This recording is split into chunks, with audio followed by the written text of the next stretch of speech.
বাংলাদেশের প্রকৃতির এক অপরূপ সৌন্দর্যের নাম সিলেট।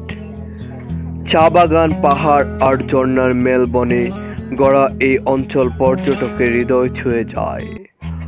রয়েছে হযরত শাহজালাল ও হযরত শাহপরান রাহিমাহুল্লাহ এর মাজার শরীফ এই সিলেটে অবস্থিত। স্মৃতিবিজড়িত এই শহর আধ্যাত্মিকতার এক গুরুত্বপূর্ণ কেন্দ্র। প্রাকৃতিক সংস্কৃতি আর ঐতিহ্যের অনন্য সমন্বয় সিলেটকে করেছে সবার কাছে বিশেষ। দর্শক, আমাদের এই সিলেট ছোট্ট সফরটিতে আপনাদের স্বাগতম। আসসালামু আলাইকুম বন্ধুরা, কি অবস্থা সবার, কেমন আছেন? আমি এখন রয়েছি ঠিক পেরি শহরটাতে। আমাদের রামগঞ্জ থেকে ভোর 4:30 পেনিগামী একটি বাস ধরে আমি এবং আমার বন্ধুরা সকাল 7টার দিকে এসে পেনিতে পৌঁছাই। পেনিতে পৌঁছিয়ে আমরা এখানে সাধারণ একটি রেস্টুরেন্টে আমাদের সকালের নাস্তাটি সেরে ফেলি। সকালের নাস্তাটি সেরেই আমরা গুটি গুটি পায়ে ধরে একটু সামনের দিকে এগিয়ে যাই। তারপর একটি সিএনজি স্টেশনে গিয়ে 2টি সিএনজি নিয়ে আমরা ফেনী রেলওয়ে স্টেশনের দিকে আমরা রওনা দিয়ে দিই। ফেনী থেকে সিলেটগামী 9:10 ছেড়ে যাওয়া সেই ট্রেনটি ধরার জন্য। দর্শক, আশা করছি আমাদের এই সিলেটের ছোট্ট সফরটি জুড়ে আপনারা আমাদের পাশে থাকবেন। আমরা চেষ্টা করব যে সিলেটের এই ভ্রমণটি জুড়ে সকল ছোট বড় খণ্ডচিত্র আপনাদের মাঝে তুলে ধরার জন্য।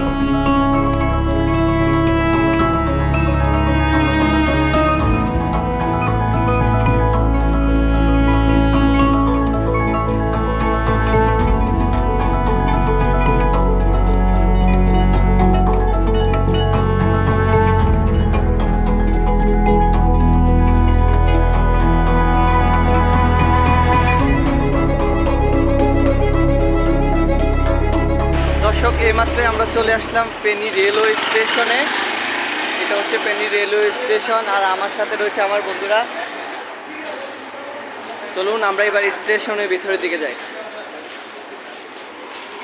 আমরা এখন আছি ঠিক ফেনী রেলওয়ে স্টেশনের ভিতরে। আমাদের পিছনে দেখতে পারতেছেন আমাদের জিহাদ ভাই এবং আমাদের রাকিব ভাই আছে, আর আমার বন্ধু ফয়সাল, আমার বন্ধু পিয়াস আছে। সে ভিডিও করলে একটু চেতে যায়। ফেনী রেল স্টেশনের ভিতরে আপনারা ঢুকলে দেখতে পারবেন সেই ঐতিহ্যবাহী কড়ি গাছটি।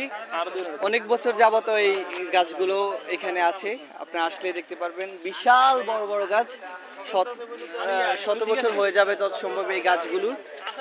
খুব সুন্দরভাবে এই গাছগুলোর 4-5টা পাকা করে মানুষকে বসার জন্য খুব সুন্দর একটি সিঁড়ি বানিয়ে দিয়েছে।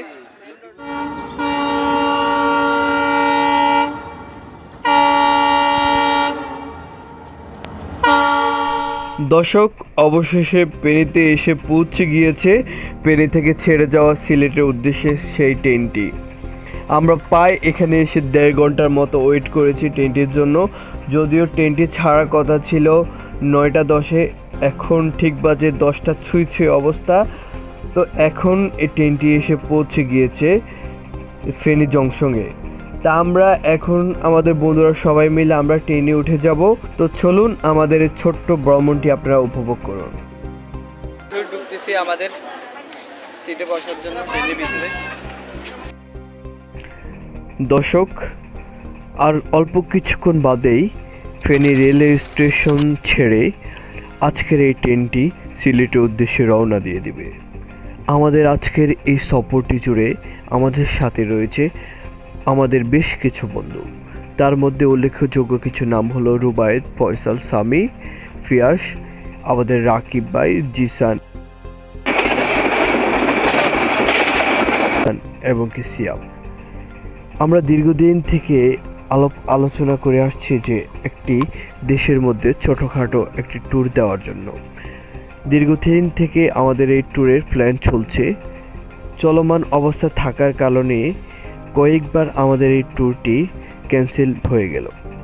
অবশেষে আমরা 6 তারিখ আমরা সিলেটের উদ্দেশ্যে রওনা দেওয়ার জন্য আমরা অনলাইনে ট্রেনের টিকিট কেটে ফেললাম 6 জনে।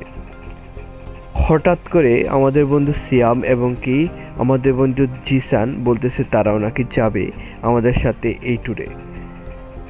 তাই আর কি করার, যে কথা সেই কাজ, তাদের জন্য আমরা টিকিট কেটে পেলাম। অবশেষে আমরা 9 তারিখ ভোর 4:30-এ আমাদের রামগঞ্জ থেকে ফেনীগামী একটি বাস ধরে আমরা ফেনীতে এসে পৌঁছাই।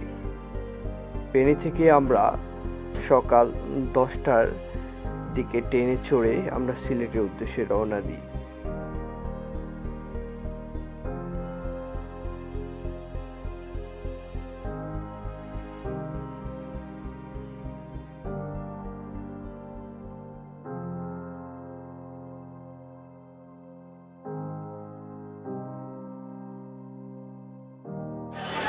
দর্শক, প্রায় 13 ঘন্টা ট্রেন এবং বাসের জার্নি শেষ করে আমরা অবশেষে এসে পৌঁছালাম সিলেটের মধ্যে।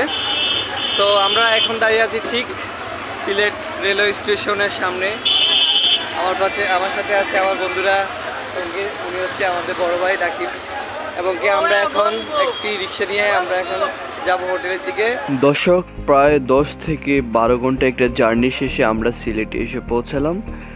সিলেটে এসে পৌঁছে আমরা সিলেট রেলওয়ে স্টেশন থেকে বের হয়ে একটু সামনে একটা সিএনজি স্টেশন থেকে সিএনজি নিয়ে আমরা আমাদের হোটেল রুমের দিকে রওনা দিলাম। এই ক্লান্ত শরীর নিয়ে দর্শক চাচ্ছি না আর ভিডিওটা লং করতে।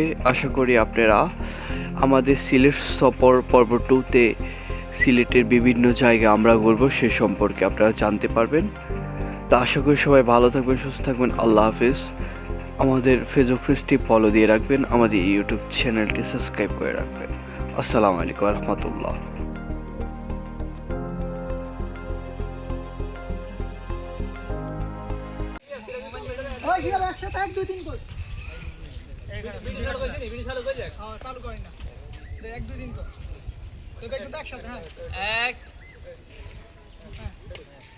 এক, দুই, তিন, স্টার্ট করো ভাইয়া। স্টার্ট কাছে